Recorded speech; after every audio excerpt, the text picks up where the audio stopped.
दोस्तों good morning. Cipla के quarter 2 के रिजल्ट आया है 23-24 फाइनेंशियल ईयर की, जिसमें रेवेन्यू के जो ईयर टू ईयर ग्रोथ है ईयर ऑन ईयर, तो वो बेसिकली 15% है मार्जिन।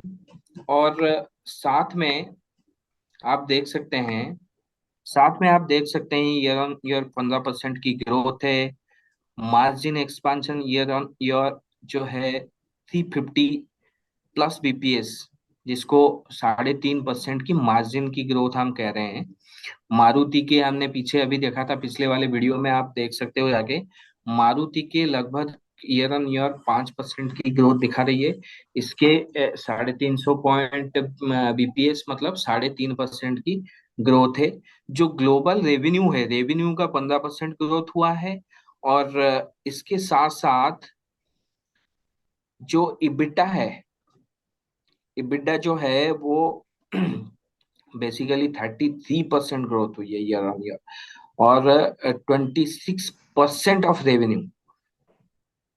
तो आप ये देख सकते हैं इसका आर एन डी इन्वेस्टमेंट भी ग्रो हुआ है। जिसका R N D investment growth होता है उस कंपनी के फ्यूचर भी अच्छा है, तो उसको आप माइंड में रख सकते हैं।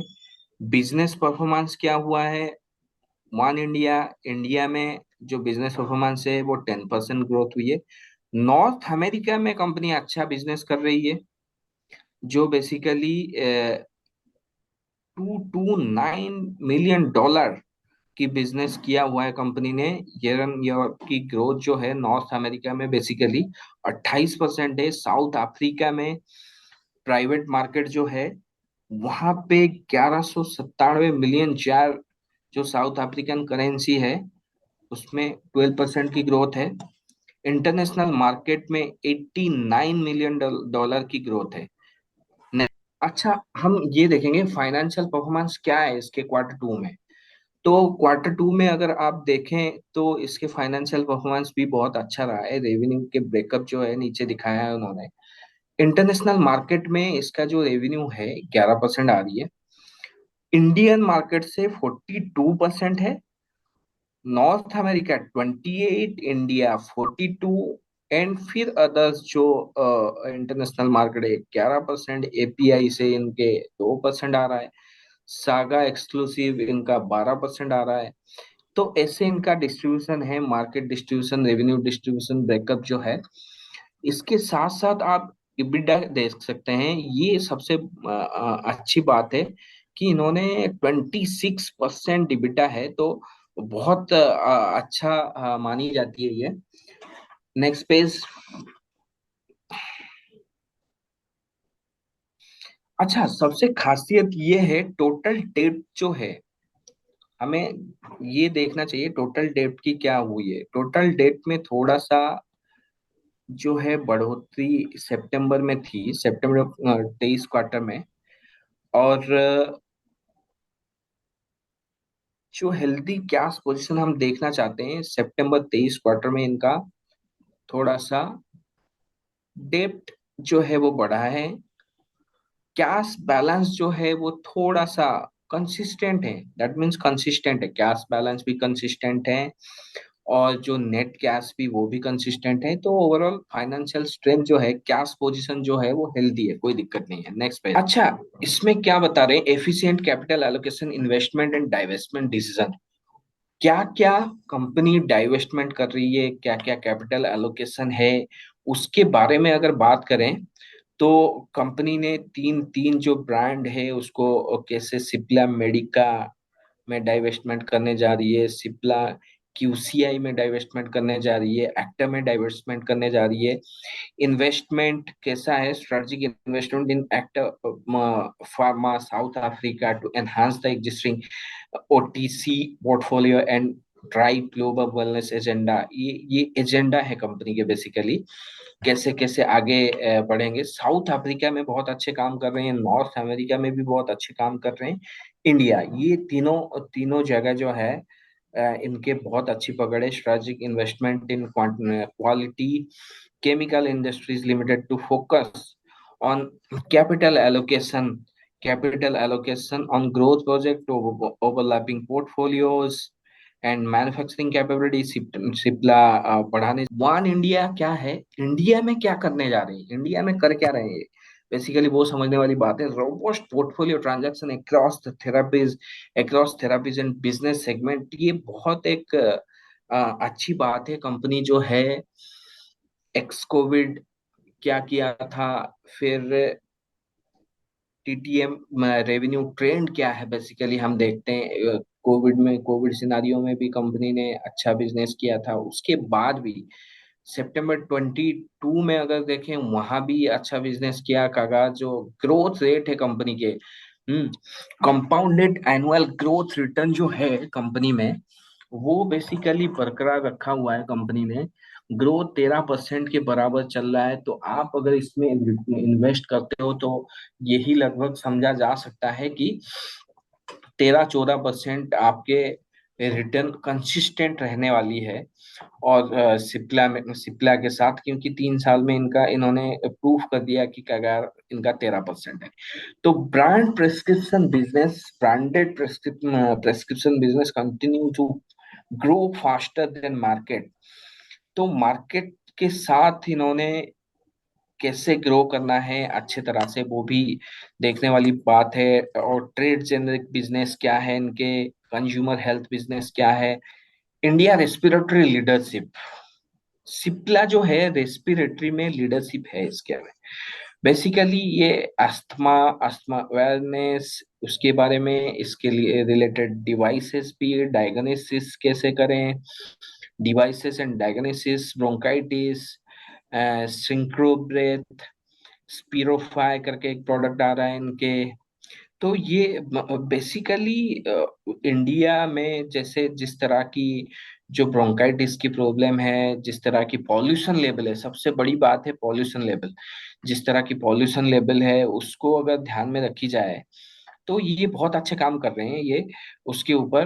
तो कम से कम रिलीफ तो लोगों को दे सकते हैं, क्योंकि India is a very hectic pollution here in India, उसके कोई इलाज है नहीं। जैसे दिल्ली में पॉल्यूशन हो रहा है, बाकी और भी लखनऊ और भी सिटीज हैं जहाँ जहाँ पॉल्यूशन होती है, तो उसके लिए ये बहुत काम कर रहे हैं। ये लॉन्ग टर्म बिजनेस है, आप देख सकते हैं। नेक्स्ट, अच्छा तो basically global consumer wellness franchise इनके कौन कौन है वो समझने वाली बात है। होलिस्टिक वेलनेस सॉल्यूशन क्या है, तो कैसे कैसे ये वेलनेस के ऊपर एंट्री कर रहे हैं, तो साउथ अफ्रीका में किस किस के साथ टैप है, क्या क्या प्रोडक्ट है, तो वो समझने वाली बात है।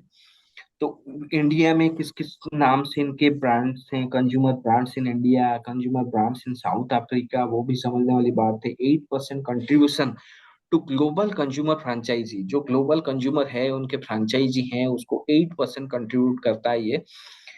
तो बेसिकली ये देख सकते हैं कोल्ड एंड कफ, ओमनीजेल, निटको, ओआरएस, ये सारी चीजें हैं जो इन पे काम करते हैं, ये इनके ब्रांड है। अच्छा बेसिकली ये नॉर्थ अमेरिका में क्या कर रहे हैं, नॉर्थ अमेरिका में ये कंसिस्टेंट है या नहीं, वो बहुत समझने वाली बात है। देखो कंसिस्टेंसी के मामले में कंसिस्टेंट एक्सपांशन ये नॉर्थ इंडिया में बहुत ज्यादा करे हैं। बिजनेस ट्रैजेक्टरी क्या रहा है, back by growth based business and की एसेट्स, वो क्या है वो समझने वाली बात है। 14th consecutive quarter of growth revenue over previous year, तो 14 क्वार्टर में जिस कंपनी ने अच्छा ग्रोथ दिखाई है ना, तो उस कंपनी के आगे भी आप समझ सकते हैं बहुत अच्छी ग्रोथ रहने वाली है। तो इसके नो डाउट ये फुल प्रूफ है, आप देख भी सकते हैं।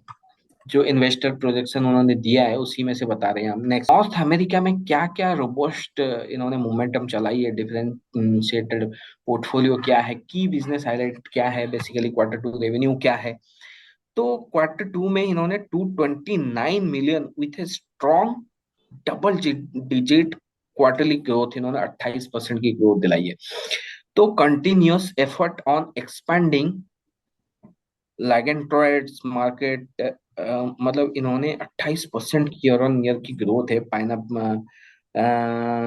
पाइपलाइन अपडेट, क्या पाइपलाइन में इनका बिजनेस है। 3 complex product undergoing clinical trial, filing target 24-25 में इनका हो जाने वाला है, ये पाइपलाइन में प्रोडक्ट है।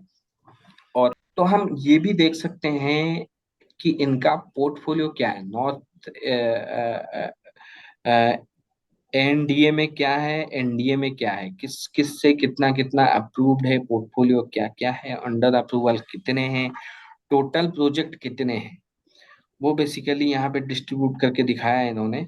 अप्रूव प्रोजेक्ट जो है 161 है, टेंटेटिवली अप्रूव, मोस्ट प्रोबेबली जो अप्रूव हो चुकी है वो 31 है, 80 जो है इनका अंडर अप्रूवल है, तो टोटल बनता है 272। तो मतलब अच्छी खासी पोर्शन आप अगर देख सकें, मोर देन टू थर्ड इनके अप्रूव्ड हैं। अच्छा, ये क्या कहते हैं, सागा, सागा इनके क्या है, उसमें साउथ अफ्रीका में क्या बिजनेस है, तो उसके बारे में हम देख रहे हैं। तो साउथ अफ्रीका में भी अच्छा खासा रैंकिंग इनके, जो साउथ अफ्रीका प्रिस्क्रिप्शन है, साउथ अफ्रीका ओटीसी है, साउथ अफ्रीका ओवरऑल परफॉर्मेंस है, रैंकिंग इनके मार्केट ग्रोथ में 2323 में आ ही रहा है, तो वहां भी अच्छा खासा बिजनेस कर ही रहे हैं ये। 12% ईयर ऑन ईयर की ग्रोथ है साउथ अफ्रीकन मार्केट में, तो ये अच्छा ग्रोथ है, देखी जा सकती है। 6 brands launch across multiple therapies, 6 brand इन्होंने लॉन्च किया है अक्रॉस मल्टीपल थेरापी। नेक्स्ट, अच्छा, इनका क्या खासियत है, Actor pharma acquisition strength, South Africa OTC. तो साउथ अफ्रीका में जो एक्टिव इंग्रेडिएंट या उसमें पार्टिसिपेशन है इनका, वो क्या है, क्या पॉजिटिव आउटलुक है इनका, expand सिप्लाज reach to enhance range of therapies and wider basket of product portfolio, तो वहाँ पे अच्छा खासा ग्रोथ है। तो 2 साल में इनका जो कगा है वहाँ पे CAGR 23%। Oh my God, this great. Generic medicine में 23% ग्रोथ हुआ है, बेबी एंड चाइल्ड में, वुमेन हेल्थ केयर में 36% ग्रोथ, नाजल में 19% ग्रोथ। तो अच्छे खासे ब्रांड इन्होंने लॉन्च किया है, focus on robust cash generating business with net cash position growing faster than the market potential for the growth, specialize in consumer health, completing global wellness agenda, focus on replicating the success of Meridian OTC brand by so and so। अच्छा, international market में और API में क्या क्या है इनका, basically वो समझने वाली बात है। तो इस क्वार्टर में तो बेसिकली इन्होंने जो है 96, जहाँ पे था इंटरनेशनल मार्केट में $96 मिलियन की बिजनेस, वो इस क्वार्टर में, क्वार्टर ऑन क्वार्टर अगर देखें थोड़ा सा कम हुआ है, लेकिन ओवरऑल सही चल रहा है। किसी क्वार्टर में थोड़ा बहुत अप एंड डाउन हो ही जाती है। तो रेवेन्यू जो है एपीआई में कंसिस्टेंट रहा है, इंटरनेशनल मार्केट में नॉन एपीआई जो है मेरे ख्याल से उसमें थोड़ा सा कम हुआ। तो ईएसजी अपडेट, तो बेसिकली इसमें समझने वाली बात है, तो ग्लोबल जीरो वेस्ट पॉल्यूशन, जो एनवायरनमेंट हेल्थ सेफ्टी और एनवायरनमेंट के लिए क्या कर रहे हैं ये लोग, तो उसके बारे में अगर समझें तो ये एनवायरनमेंट फ्रेंडली भी हैं, उसके लिए काम भी कर रहे हैं। इनके 31.6 रिन्यूएबल एनर्जी यूज करते हैं, ये रिन्यूएबल एनर्जी काफी यूज करते हैं, जो कार्बन फुटप्रिंट से और कार्बन जीरो एमिशन की तरफ इंडिया बढ़ रहा है और वर्ल्ड भी बढ़ रहा है, तो उसको भी मीट करते हुए ये जाते हैं। 43% of water recycled and used, reused as percentage of withdrawal against 40.45 in. तो काफी कुछ है, उसके लिए भी काफी कुछ कर रहे हैं कंपनी। देखो, basically zero waste to landfill, तो उसमें जिम्मेदारी लेते हैं, जो सोशल रिस्पॉन्सिबिलिटी है, जो एनवायरमेंटल रिस्पॉन्सिबिलिटी है, वो टेक केयर करते हैं ये। प्रॉफिट एंड लॉस की स्टेटमेंट अगर देखें, profit and loss quarter on quarter अगर देखें, अच्छा ग्रोथ है, तो उसमें नो डाउट हमने देख भी लिया है। ये एसेट लाइबिलिटी के इनके क्वार्टर ऑन क्वार्टर कैसे रहा है, तो लास्ट 3 क्वार्टर की वो यहाँ पे दिखा रहे हैं। तो दिस इज ऑलमोस्ट कंसिस्टेंट, जो फिगर से देख के पता लग रहा है। तो यही था दोस्तों, जो इन्वेस्टर के लिए इन्होंने दिया हुआ है, वो ये था। हम बाद में और किसी के लिए देखेंगे प्रोडक्ट, देखेंगे और कोई सिप्ला हो गया, नहीं तो और किसी के लिए बहुत जल्दी लेके आ रहे हैं। आपको अगर ये वीडियो इंफॉर्मेटिव लगती है तो please comment upon this and share to your friends.